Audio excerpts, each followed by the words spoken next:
DBC নিউজের digital মিডিয়ায় সংবাদ প্রচারের পর সাতক্ষীরার কলেজ ছাত্র সোহানের পাশে দাঁড়িয়েছেন প্রধানমন্ত্রী তারেক রহমান।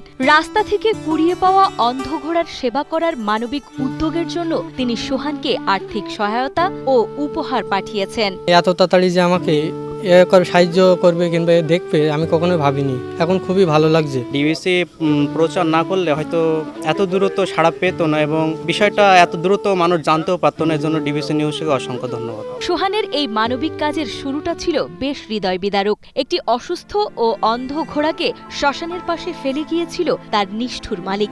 অনেকেই তখন ভিডিও করলেও প্রাণীটিকে বাঁচাতে কেউ এগিয়ে আসেনি। ভিডিওটি দেখে সাতক্ষীরার কলারুয়া উপজেলার চান্দুরিয়া গ্রামের কলেজ পড়ুয়া সোহান সেখানে ছুটে যান, প্রাণীটিকে উদ্ধার করে নিয়ে যান নিজের বাড়িতে। এরপর প্রাণীটির চিকিৎসা করাতে গিয়ে সোহান জানতে পারেন তার দুটো চোখই নষ্ট। এরপর হাল না ছেড়ে দিনমজুরের কাজ করে নিজের আয়ে প্রাণীটির লালন পালনের দায়িত্ব নেন এই তরুণ। প্রথমে আমার ছেলে গিয়েছিল বেড়াইতে গিয়ে এক শ্মশানে দেখে ঘোড়াটি পড়ে আছে।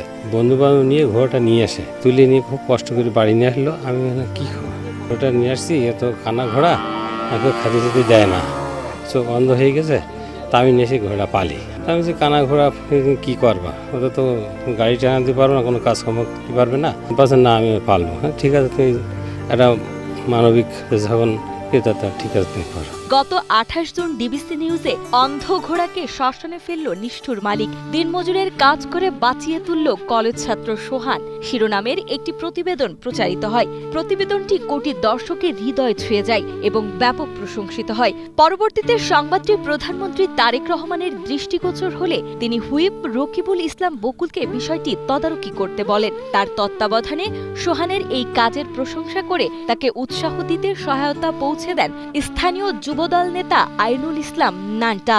সেই ভিডিওটা গণপ্রজাতান্ত্রিক বাংলাদেশ সরকারের মাননীয় প্রধানমন্ত্রী দেখেছেন। দেখার পরপরই তিনি তাৎক্ষণিকভাবে বাংলাদেশ সরকারের মাননীয় হুইপ সাহেবের কাছে উনি ভিডিওটা পাঠায় এবং ওনার খোঁজ খবর নেওয়ার জন্য। এত বড় পর্যায় থেকে উপহার পেয়ে সোহান ও তার পরিবার ভীষণ গর্বিত ও আনন্দিত। এমন মানবিক কাজের মূল্যায়ন করায় তারা প্রধানমন্ত্রী এবং ডিবিসি নিউজের প্রতি গভীর কৃতজ্ঞতা প্রকাশ করেছেন। পাশাপাশি প্রধানমন্ত্রীর বার্তা ও উপহার পৌঁছে দিতে আসা যুবদল নেতা নান্টা সহ সকলেই এমন একটি খবর সামনে আনার জন্য ডিবিসি নিউজকে আন্তরিক ধন্যবাদ জানান। ডিবিসি নিউজকে আমি অনেক অনেক ধন্যবাদ দেব, কারণ তাদের মাধ্যমে আজ এই পর্যন্ত আসতে পেরেছি। এত মানুষজন আমাদের চেনে। বাংলাদেশ সরকার তারেক রহমানের কাছে আমার একটাই চাওয়া, সে যাতে আমার এই ঘোড়াটার দিকে একটু লক্ষ্য রাখে। মাননীয় প্রধানমন্ত্রী তারেক রহমান ভিডিওটা দেখি যে এই যে আশ্বস্ত হইল কিংবা আপনার যে ওর যে ভালোবাসা যেগুলো পশুর প্রতি, এইটা তাকে আমরা অসংখ্য ধন্যবাদ জানাই চান্দুরিয়া গ্রামের পক্ষ থেকে। ডিবিসি নিউজ প্রচার করছে, তাই দেখেই কিন্তু প্রধানমন্ত্রী তাকে পুরস্কৃত করছে। ধন্যবাদ জানাই প্রধানমন্ত্রীকে, ধন্যবাদ জানাই ডিবিসি নিউজকে।